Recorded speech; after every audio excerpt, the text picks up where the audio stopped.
சமைக்க தெரியாது, ஆனால் சிக்கனமாக சாப்பிடணும், சீக்கிரமாக சாப்பிடணும், ருசியாக சாப்பிடணுமா? அப்போ இதை செஞ்சு பாருங்க.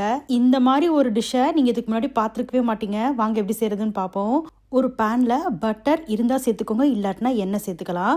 அது கூடவே பொடியாக நறுக்கின பூண்டு பல் ஒரு 4-5 போல் சேர்த்துக்கோங்க. சேர்த்துட்டு கூடவே பச்சை மிளகாய் சேர்த்து கொஞ்சம் நேரம் வதக்கி விடுங்க, ஜஸ்ட் ஒரு நிமிஷம். அதுக்கப்புறமா அதில் பச்சை தண்ணி ஒரு 1/4 கப் அளவுக்கு ஊற்றி தண்ணி கொதி வந்ததுக்கப்புறமா அதில் சீஸ் துண்டு ஒரு 2 போல் சேர்த்துக்கோங்க. இப்போ அப்படியே கொஞ்சம் நேரம் கலந்து விட்டுட்டே இருந்தீங்கன்னா இந்த மாதிரி நல்லா திக்காகி வரும். அப்போ எடுத்து ஓரமாக வச்சுருங்க. அடுத்ததாக ஒரு பேனில் கொஞ்சமாக எண்ணெய் விட்டு 2-3 முட்டையை உடச்சி ஊற்றி நல்லா கொஞ்சம் நேரம் வேக விடுங்க. இந்த இடத்துல நீங்கள் முட்டை ஹாஃப் பாயிலாக செஞ்சாலும் சரி, இல்லை முட்டையை வேக வச்சு எடுத்தாலும் சரி. நான் இன்றைக்கி முட்டையை வேக வச்சு தான் எடுத்திருக்கேன், ஆனால் முட்டையோட மஞ்சக்கரு உடையாத அளவுக்கு வேக வச்சு எடுத்திருக்கேன். இப்போ இதில் தேவையான அளவுக்கு உப்பு, மிளகுத்தூள் சேர்த்துக்கோங்க. சேர்த்துட்டு அப்படியே கொஞ்சம் நேரம் நல்லா வேக விடுங்க. இப்போ நல்லா வெந்ததுக்கு அப்புறமா அதில் நம்ம செஞ்சு வச்சுருந்தோம் பார்த்தீங்களா அந்த சீஸ் கலவை, அப்போ அது மேலாப்பில் ஊற்றணும்.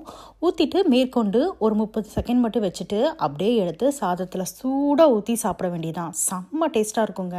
இதுக்கு பேர் பூட்டான் நாட்டில் எக் தாட்சின்னு சொல்லுவாங்க. கண்டிப்பாக ட்ரை பண்ணி பாருங்கள்.